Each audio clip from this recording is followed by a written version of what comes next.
Right, well, good morning. We're here this morning at Pirelli Stadium, the home of Burton Albion Football Club in Burton. And I'm here this morning with Tracy Hill. Now, Tracy, you and I are going to do a little bit of interviewing together, aren't we? We most certainly are, yes. There's at least 50 delegates here today, and certainly the skills and the talks that are going on today are going to be informing these ladies and taking them forward, and we're going to see some enthusiasm, I think. So let's see where we go from here. Privacy, so if you've let it lapse for a bit like that, it wants you to log in again.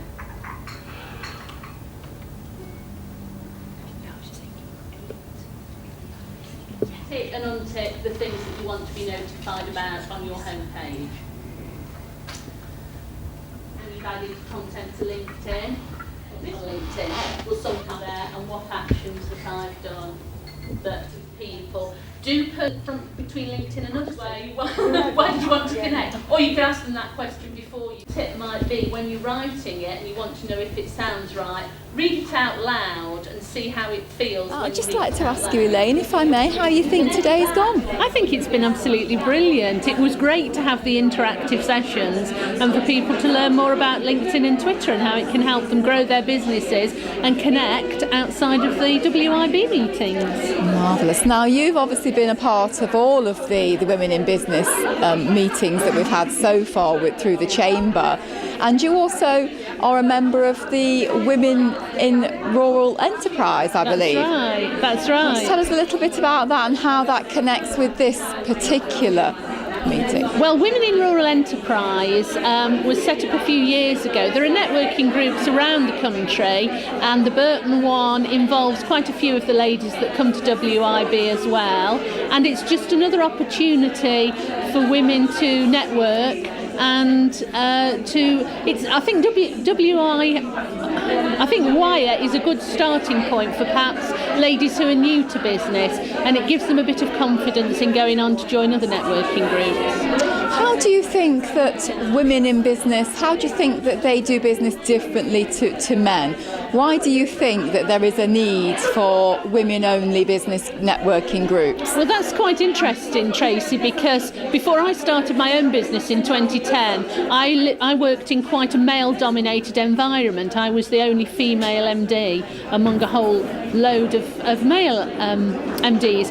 And I was approached soon after I started business by a lady that was running a women-only networking group, and she asked me to go along, and I thought, well, I don't know why I'd want to just network with women. Why would I want to exclude 50% of the business population? But I went along and I was really sold on it, because I think women do network in a different way to men, and I just found it a really supportive environment where people were prepared to be very open about what was working, what wasn't working, to seek help and to give help as well. So although I do go to some great mixed networking events, I do think that women-only networking events do offer something a little bit different, and the two can coexist in harmony. And grow together. When you search on their name, which that gives you a lot of scope.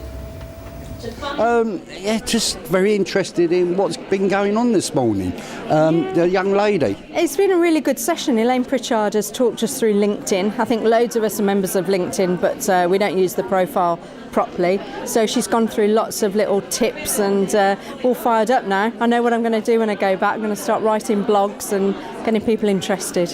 Yeah, I mean, I was quite surprised, because obviously I'm on Link myself, but I never quite knew that there was so much information stored on it. No, and so many people you can connect to, and how many people, if you're friends with one, you're friends with, thousands and thousands. So it's using those links properly now. Yeah, I think it's the way she explained it was pyramids. Yeah. Like I remember years ago people used to do pyramid selling. Yeah. But now, of course, it's used in a different profile.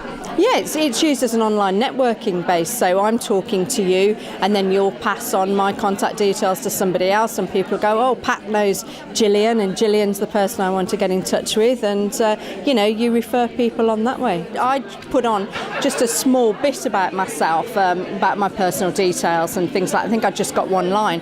So I know this afternoon I'm going to go back and I'm really going to expand, give out a lot more information, not necessarily personal information, but the kind of connections that I'm looking for. Literally all the connections that have been coming in are from people that have been adding me rather than me.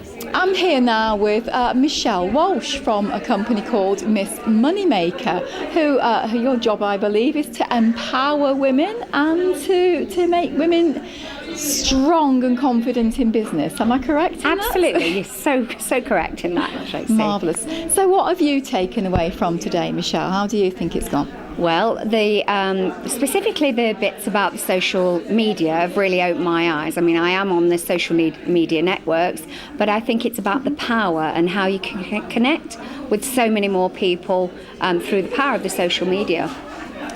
Super. What have you learned today that you didn't know? Well, that by retweeting, it can reach millions of people. Honestly, I really didn't understand the power of that. Like I said, I'm there as a presence. I have made connections, via business on Twitter, but I honestly didn't really understand the reach of it. And Michelle, what would you like to see going forward from the Women in Business meeting? I just think there's room for greater expansion because, men and women do business very differently. I specifically work with women in business for that very reason. I think men are more direct when it comes to connecting with people and what their purpose of the connection is, whereas women need that much more subtle approach and more time to simmer away and get to know people. It's phenomenal that it's 9 months, 10 months into the group. It's grown so much, and I think there's so much scope for it to get even bigger. Shall you tell us a little bit more about your business and what you do? Well, I work with women in business who are brilliant at what they do, but perhaps don't have the confidence to go out there and grow their own business.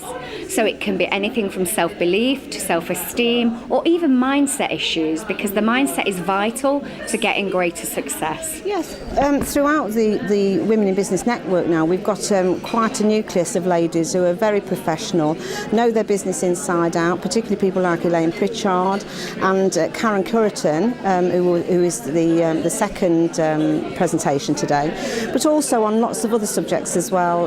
We've got a session on December the 4th, which is our next event, about a lady who's going to tell us how to be serene over Christmas. So that's juggling work and juggling family life. So the Women in Business is primarily to help ladies to develop their businesses, but also to develop themselves.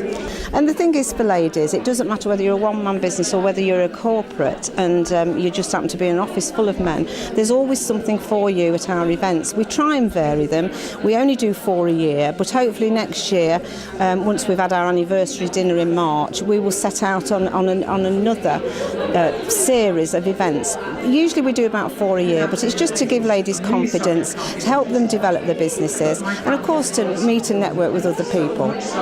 Yeah, and this is what networking is all about. I mean, today it's fantastic. You've got every single table full. Yeah. It's going now this is the third one, and it hasn't gone down at all. It's going up, and it's obviously a demand for this sort of thing. We have over 50 ladies here again today. We had 53 at our first event, and we had over 80 at the second. So yes, if any ladies out there want to connect with us at Women in Business, we have a hashtag love Women in Business as well.